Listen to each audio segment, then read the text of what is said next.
d'Aconage est en redressement judiciaire. Un jugement de la Chambre commerciale du TGI prononcé le 2 octobre. La Smart se dit ne pas être en mesure de faire face à son passif. Également, au sommaire ce soir, au moins un Français sur 6 soutient au quotidien un parent, un enfant ou un proche en situation de dépendance. Ce sont ce qu'on appelle les aidants familiaux. Combien sont-ils à Mayotte? Quelles sont leurs difficultés? Précision dans quelques instants, reportage et invités. Et dans le cadre de la semaine de l'égalité professionnelle, coup de projecteur sur une jeune femme, une esthéticienne, Raïcha Toalal Abdoulakib, son portrait à suivre. La Smart en redressement judiciaire, une situation prévisible selon les concernés, mais qui ne signifie pas pour autant la mort de leur entreprise. Les précisions, Généla Toumani et Assad Razafiten. Nous ne perdons pas espoir et nous, syndicalement, on se battra jusqu'au bout pour sauver une société qui a une quarantaine d'années d'existence quand même. La Smart en redressement judiciaire, une situation prévisible selon le gérant contacté par téléphone. Depuis quelques années au port de Longoni, toujours pas d'apaisement entre la société mahoraise d'Aconage et son concurrent direct Manuport, filiale du délégataire, en charge aujourd'hui de 80% de la manutention. Aujourd'hui, être en redressement judiciaire, ce n'est pas plus mal parce que ça nous permet de souffler un peu. Parce que tout ce qui est passif est laissé de côté pour l'instant.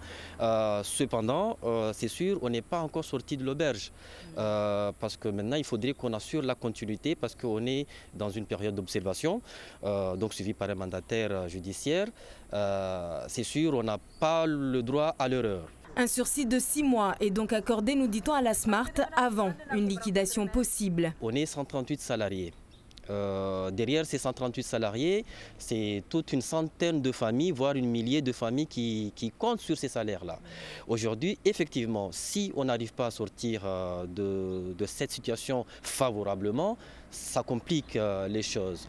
D'où aujourd'hui, j'en appelle aux responsables politiques, aussi bien du département que de l'État, et qu'on arrête de dire que le problème du port est un problème du département. Non, aujourd'hui, c'est le problème de tous. Sortir de l'impasse, c'est augmenter le volume d'activité pour la Smart. Problème, rien ne sera fait dans ce sens au port, estime la Smart, tant qu'il manquera de la transparence.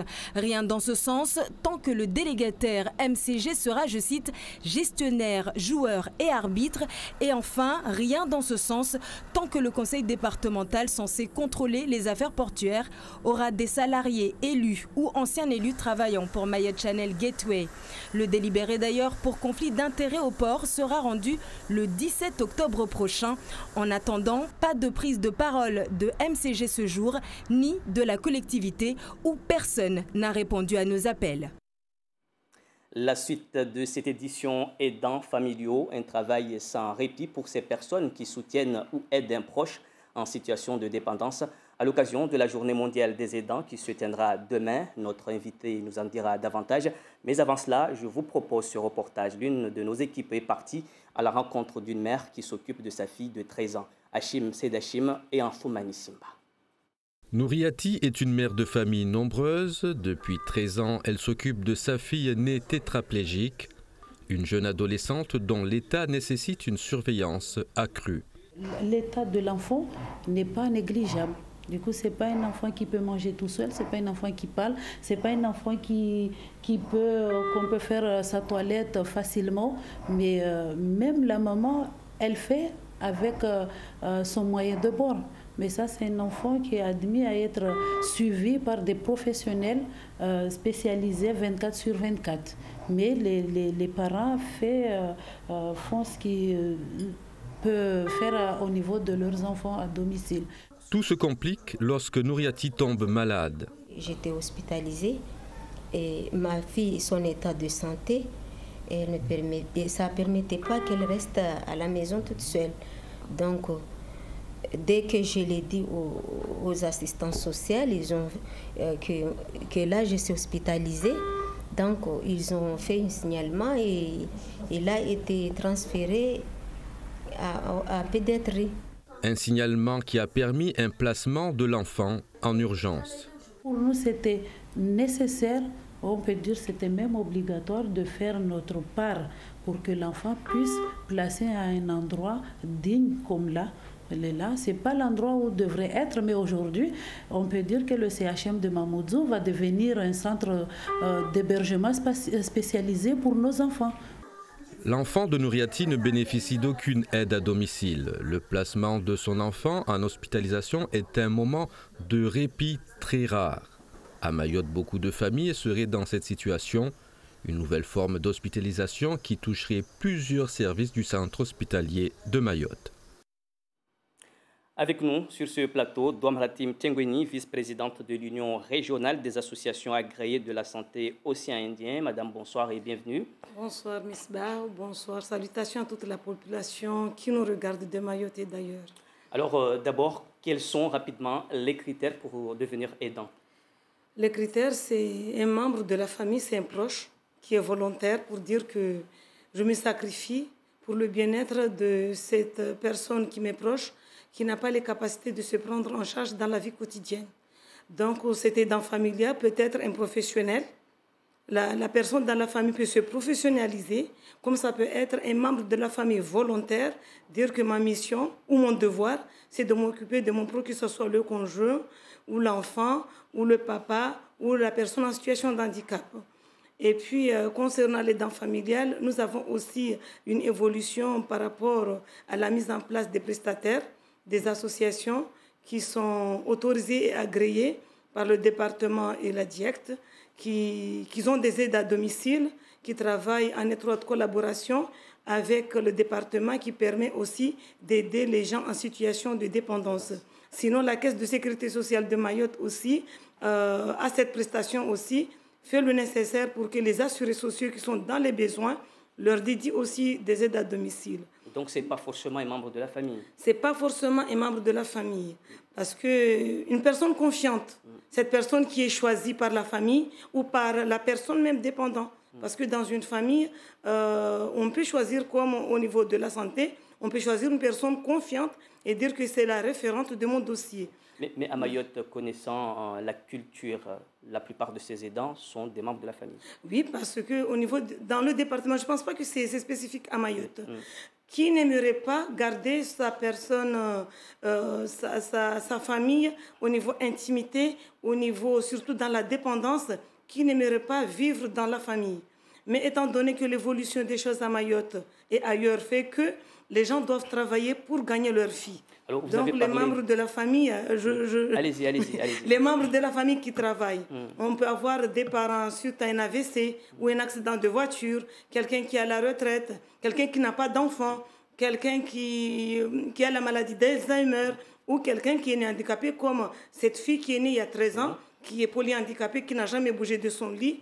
Sa vie, c'est dans ce lit, sa nourriture, c'est médicalisé par manque de structure et par manque de temps aussi parce que les personnes qui travaillent... Nous reviendrons sur les difficultés, mais au tout départ, vous avez parlé d'une personne qui sacrifie sa vie. Vous avez parlé de sacrifice. C'est vraiment de cela dont il s'agit? Oui, on définit sacrifice parce que la vie actuelle, il faut qu'on travaille.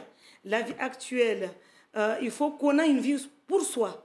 Parce que quand tu t'engages le matin, te réveiller à 5 heures du matin, faire la toilette avant qu'une tierce personne rentre chez vous, faire à manger, avoir l'hygiène générale du lieu de vie, c'est du sacrifice parce que cette personne se prive d'aller chercher un emploi, se prive de s'amuser. Il y a une surveillance permanente parce qu'il y a ceux qui vomissent, il y a ceux qui convulsent, il y a ceux qui bavent, il y a ceux qui crient en permanence, il y a ceux qui n'arrivent pas à se tenir sur place, il y a ceux qui ne bougent pas du tout. Donc, dans tous les cas, on a besoin d'une tierce personne dévouée, volontaire, qui dit que je fais ce travail. Même ceux qui font dans le cadre professionnel, le côté humain de l'homme dans ce travail, il n'y a pas à compter les heures. Parce que même si on te donne 1h30 par jour, tu arrives et la personne a besoin d'être accompagnée ou a besoin qu'on appelle le SMUR parce qu'il y a des complications, ou il faut attendre l'infirmier ou le kiné pour concerter du suivi de la personne. Un aidant, c'est quelqu'un qui est engagé. Alors, rapidement, quelles sont vos difficultés et qu'est-ce qui vous manque le plus? Ce qui nous manque actuellement, nous tous, y compris toi, ce qui nous manque, c'est les institutions de répit. On ne peut pas parler qu'aujourd'hui, on veut classer nos personnes âgées, ou nos retraités, ou nos enfants. Vous avez vu l'amour de cette mère. Depuis 13 ans, cette mère, elle travaille, mais elle s'occupe de son enfant. Et ce que j'ai vu de formidable dans le traitement, même s'il y a des soignants, on dirait qu'elle a un manque de confiance. Attention sa tête, attention ceci. Parce que c'est cet amour qui rattache cette personne qui est engagée. Donc, ce que je veux dire que cet engagement, c'est un engagement personnel, c'est un engagement qui fait que même si aujourd'hui, il y a des moyens de déclarer, se déclarer, tu es membre de la famille, tu t'occupes de tes parents, il y a un moyen de te faire des démarches au niveau des CCAS et des UTAS des centres pour qu'on puisse avoir un bénéfice de quelque chose, une indemnité. D'accord. Alors, rapidement, parlez-nous rapidement de la journée de demain, la journée nationale des aidants. La journée de demain, c'est une journée de rencontre, une journée qu'on va essayer qu'il y ait des tables rondes, c'est-à-dire que les partenaires, les financeurs, ceux qui sont des prestataires doivent être là et écouter les aidants, poser leurs questions, émettre leurs problèmes. C'est les questions qu'ils devront poser. Donc, aujourd'hui, l'association des aidants, elle est coiffée par l'Union départementale des associations de la famille, l'UDAF, parce qu'il y a les personnes âgées, il y a la famille qui ont des soucis. Il y a aussi la DAPI parce qu'il y a les gens en situation de handicap. Mais toutes les associations comme MAPAR, les associations d'Alzheimer, en collaboration avec cette union régionale des associations agréées de la santé, Océan Indien, Réunion Mayotte, qui nous forment parce qu'il y a le côté aidants familiaux, mais côté aussi représentant des usagers, que ce soit au CHM ou dans les établissements médico-sociaux. Nous sommes là pour porter la voix de l'usager et de sa famille. Merci beaucoup, Dom Bratim Tsengoni, pour toutes ces précisions. Et le rendez-vous est pris, c'est demain à la médiathèque de Passamaïti. C'est Passamaïti, de 7h30 à 15h. Merci beaucoup. J'appelle tout le monde de venir y contribuer pour faire améliorer les choses. Merci beaucoup, Dom Bratim Tsengoni. C'est un secret de polichinelle. Avec une telle pression migratoire, le système de santé à Mayotte est en crise. Une crise accentuée par le manque de médecins et de spécialistes. Pour faire face, le CHM met en place un système de rendez-vous, notamment pour les patients affiliés au régime de sécurité sociale. Le reportage est signé Hakim Ali Saïd et Daniel Abdou. Pour consulter un médecin à Mayotte dans le service public, il faut s'armer de patience. Je suis là depuis très tôt le matin. J'attends le docteur. Je suis avec mon enfant gravement malade. Et mon numéro de ticket est au-delà de 100. L'attente est longue. Nous sommes ici au dispensaire de Jacaranda, le principal centre de consultation de l'île dans le chef-lieu. Chaque jour, des centaines de patients s'agglutinent dans l'espoir de voir un médecin. Faute de praticiens en nombre suffisant, tous ne seront pas reçus. Sur les 33 postes de médecins du CHM, seuls 6 sont occupés par des praticiens titulaires à temps plein. Pour le reste, des contractuels en nombre insuffisant assurent les vacations. Pour désengorger les centres de soins, un système de tri pour des rendez-vous est mis en place depuis le 1er septembre. Sa principale mission consiste à donner des rendez-vous en priorité aux malades affiliés à la sécurité sociale. Il y a un poste qui est créé, c'est celui d'infirmière d'orientation, qui sera la première étape du parcours de soins du patient. Il sera reçu, l'infirmière décidera, en fonction d'un certain nombre de paramètres, si ce patient va en consultation, si au contraire il est aiguillé vers les urgences, vers les pansements, ou parfois, avec la validation d'un médecin, un retour à domicile. Un retour à domicile avec un rendez-vous à la clé. Si en arrivant ici, je pouvais être reçue directement par le médecin, ce serait parfait. Mais le problème, c'est qu'on passe un temps fou ici. On arrive dès le matin et on attend jusqu'en milieu d'après-midi. Avec la pression migratoire sur Mayotte, le système de santé est toujours en crise par manque d'attractivité de l'île. Et pour accueillir notre deuxième invité de cette édition, je vous propose ces images tournées cet après-midi par Assadé Zafitieno à la place de la République à Mamoudzou. L'opération Msadaton de l'association Narke Msada a officiellement débuté aujourd'hui. Une opération de sensibilisation et de récolte de dons pour la lutte contre le sida et autres maladies sexuellement transmissibles. Pour en parler avec nous sur ce plateau, Monsef Moudoir, directeur de l'association Narke Msada. Monsieur, bonsoir et bienvenue. Bonsoir, merci. Alors, dans un premier temps, parlez-nous rapidement de cette opération que vous venez de lancer. Alors, le Msadaton, c'est une collecte de fonds, comme vous l'avez dit, que nous voulons au bénéfice du centre hospitalier de Mayotte pour permettre à ce dernier de se doter d'un appareil qui est très important dans le suivi médical des séropositifs à Mayotte. Il s'agit d'un compteur de CD4. Le compteur de CD4, c'est quoi? Les CD4, ce sont les cellules qui coordonnent le système immunitaire. Donc le VIH, le virus du sida, lorsqu'il nous rentre dans notre organisme, s'attaque à ces cellules-là, puisque c'est lui qui coordonne notre système immunitaire, et du coup nous rend faibles et nous expose à la maladie du sida. Donc ce compteur de CD4 est important. Or Mayotte n'en dispose pas. Et ça fait 29 ans qu'on a découvert le premier séropositif à Mayotte. Ça fait 29 ans qu'on demande aux gens, qu'on fait faire des trajets inutiles aux gens pour venir se faire prélever le sang, qu'on envoie le sang à la Réunion pour se faire analyser et revenir ici et demander aux gens de revenir une deuxième fois pour avoir le rendez-vous avec le médecin et avoir les résultats. Donc ce sont des trajets inutiles qui impactent la vie des concernants. Et notre objectif, c'est de réduire de moitié ces trajets-là.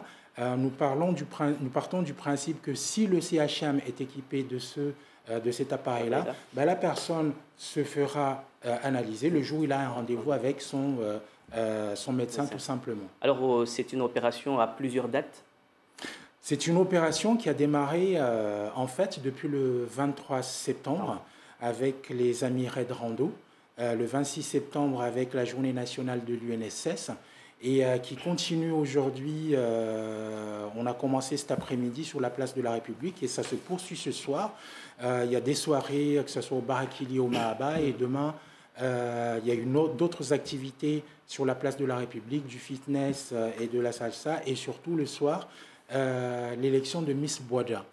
Alors, je tiens à souligner que cette opération, on n'a jamais organisé de collecte de fonds Narik Msada. Donc, nous nous sommes rapprochés tout simplement de gens qui ont l'habitude et nous les en remercions. Ce sont les clubs services de Mayotte, les clubs Rotary et Lions qui ont bien accepté notre demande et qui nous accompagnent dans ce sens-là et qui sont avec nous dans toutes ces actions-là. Alors, quelles sont les modalités pour faire un don?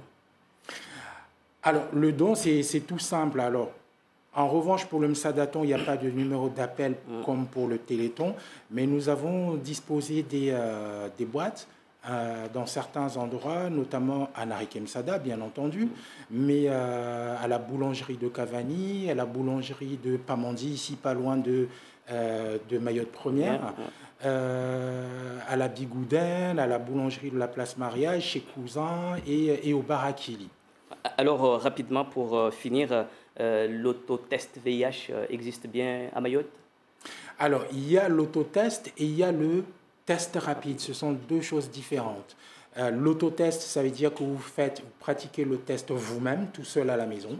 Et le test rapide, c'est dans le milieu associatif. En l'occurrence, pour l'instant, Narik Msada est la seule association qui soit habilitée par l'Agence régionale de santé pour proposer ce test-là à la population. Mais pour info, il faut savoir que ce test rapide est pratiqué en métropole depuis 2010 et qu'à Mayotte, nous ne le pratiquons que depuis quelques mois. Donc on passe à l'association Narik Msada pour se faire dépister et le résultat est immédiat. Rappelez-nous rapidement l'adresse de l'association. À Cavani, sur la route du stade, à côté du Crédit Agricole. Et il y a des permanences les lundis, mercredis, de 14h à 17h et les samedis de 9h à midi. C'est bien sûr gratuit et anonyme. Merci beaucoup, Monsef Moudouar. Nous avons largement dépassé notre temps, mais c'était pour la bonne cause. Merci pour toutes ces précisions. Venons-en à notre troisième titre et partons à présent à la rencontre de Raïcha, esthéticienne de formation. Aujourd'hui, elle travaille à son propre compte. Henriette Ponaissa et Daniel Abdou l'ont rencontrée dans son salon à Mamoudzou. Reportage. Raïcha Tolal, 30 ans, est esthéticienne de formation. C'est une passion pour elle. Bonjour monsieur, dame. Bonjour. En quoi puis-je vous être utile? Alors, c'est pour avoir des renseignements.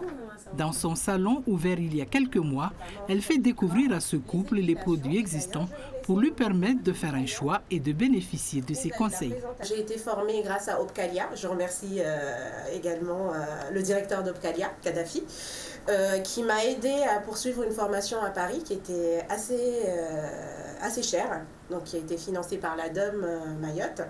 Et donc j'ai validé mon diplôme d'esthéticienne. Aussitôt recrutée par une grande maison de parfumerie parisienne en tant qu'esthéticienne et conseillère de beauté pendant 4 ans, les attentats du 13 novembre 2015 ont chamboulé sa vie. Elle a donc décidé de rentrer à Mayotte avec en tête le projet de s'installer à son propre compte. Grâce à l'aide de la boutique de gestion, elle a lancé son projet en juin 2016. Le salon Au Bien-être a ouvert ses portes en mars 2018. La boutique de gestion, que je remercie beaucoup, qui a su m'aider et structurer mon projet et m'a ouvert beaucoup de portes, notamment pour les subventions. Les subventions telles que le PIGE que j'ai eu de la DIECT, qui est une aide financière à la réinsertion par la création d'activités indépendantes. Pour l'instant, Raïcha travaille seule. Sa clientèle est généralement féminine, mais les hommes viennent également. Et forte de son expérience acquise au cours de ces années, cette mère de famille met son savoir-faire à la disposition de ses clients. On propose tout ce qui est soins du visage, soins du corps, pour tout type de peau. Soins du visage, vous avez pour la peau déshydratée, pour la peau grasse, pour la peau normale à mixte, vous avez pour la peau atone ou la peau... l'anti-âge en gros, voilà, je ne vais pas être crue dans mes mots. Et voilà, on fait également les épilations, bien sûr, comme dans tout institut. Ensuite, on fait l'onglerie. Donc avec l'onglerie, on travaille avec une marque qui est manucuriste, il y a une marque parisienne que vous verrez ici. Donc la particularité de cette marque, elle n'a pas de produits issus de la pétrochimie, donc il y a moins de risques d'abîmer nos ongles, mesdames. Et messieurs aussi, parce que messieurs, on a des soins également. Donc j'ai à la vente des produits de soins au quotidien que vous pouvez utiliser à la maison pour les ongles ainsi que pour le corps et le visage. C'est ici, dans cette cabine, que sont pratiqués les soins, massages, épilation notamment. Un cadre zen, selon elle, où les couleurs ont été étudiées. Ça reflète l'orchidée, d'où le nom d'orchidée bien-être. Voilà, fin de cette édition. Merci de votre fidélité. Je vous rappelle la principale information. La SMART en redressement judiciaire. La société mahoraise d'accollage au port de Dongoni est pour le moment en difficulté financière. Les salariés ne veulent pas baisser les bras et croient à un retour à la normale. Tout de suite, Darosh Daou pour le journal en maoré. Passez une très belle soirée. Prochain rendez-vous avec l'information demain à 19h. Et lundi, vous avez rendez-vous avec Papino Zaidani. Quant à moi, on se donne rendez-vous mercredi pour votre émission Kalawadala.